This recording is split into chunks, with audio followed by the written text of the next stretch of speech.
Bueno, gaur eguna dexente bola izaititen. Dexente. Binolako genetan badakat komodin moduko bideojoko bat. Nik uste dexentetan parakaidas moduko bat izan dela niretzat. Eta berez, jolasten jarriko nintzen, bino esan dut, txoin, lehenengo, hemendik pasako naiz, bideojokoa gomendatuko eta gero ja jungona jolastea. Beraz, gaur, egun goibel baterako bideojoko perfektua ekartzen dizuet. Kind Words B. Orain postari bat gidari dugula, gure gelatxo barruan egongo gea, eserita.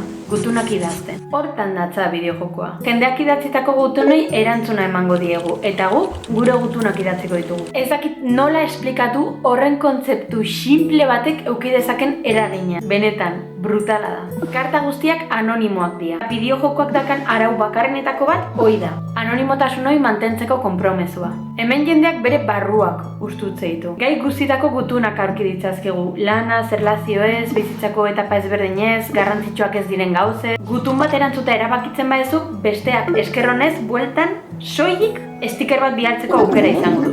Ez hitzez. Horrek esperientzia oraindikan bereziagoa egiten du. Ez gaude ohituak bueltan ezer espero dugula gauzak egitea. Eta bideojoko honek hori guztiz alde batea uzten du. Bueltan iristen zaizkizun erantzun guztia bihotzez idatzitakoak dira. Norbaitek, zuk idatzitakoakin nolabait konektatu eta denbora hartu du horri erantzun bat emateko. Jakinda, pertsona bat dagoela gutun horren atzean, eta jakinda ere, erantzun horren bueltan ez dula ezer jasoko. Guzti horrek efektu oso arraro bino aldi berian atsegingarri bat sortzen du. Eta ez pentsatu soilik jokuak gauza tristiak lantzen ditunik. Gelatxotik ateatzea animatzen bazazte, toki ezberdinak topatuko dituzute. Behintzat itxaropentsuagoak. Elkarrizketak, gomendioak, txisteak, galdera randomak, nahiak eskatzeko banku bat. Bino hori guztia arakatzia zuen eskuzten dut. Soinu banda moduan lofi estiloko musika du. Nekatzen baldin bazazte lasai, zehatzuten musika du jaitsi eta zuen musikakin jolastu. Eta egia da, oraindik detaile oso garrantzitsua bat ez dizuetela aipatu. Jendeak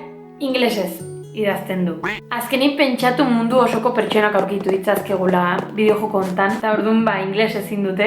Bino benetan ni bezala baldin bazazte dexente kaskarrak zaztela inglesakin lasai egon. Gaur egun badakizute itzultzaile pila bat ditugula, eta benetan itzultzaile bat erabiltzen baldin bazuten jokoan jolasteko, ez da zuen esperientzia inolarez estropeatuko eta benetan gozatu ingo zutela. Eta izu, okurritzen zait, ketxi iruzkineta eta komentatu besarkada bat. Nahi baitu zute bihotza jarri, lo que sea nahi zutena. Iruzkinetan besarkada bat jartzen dezuenen artean, Kind Words B bat zozketatuko. Hoixe, bakarrik, etxituta, triste, aserre, arraro, sentitzen baldin bazazte edo besarkada bat berbaldin bazute, norbaitekin hitzein edo zer. Probatu bideojokoa. Eta esango jazute zen buz.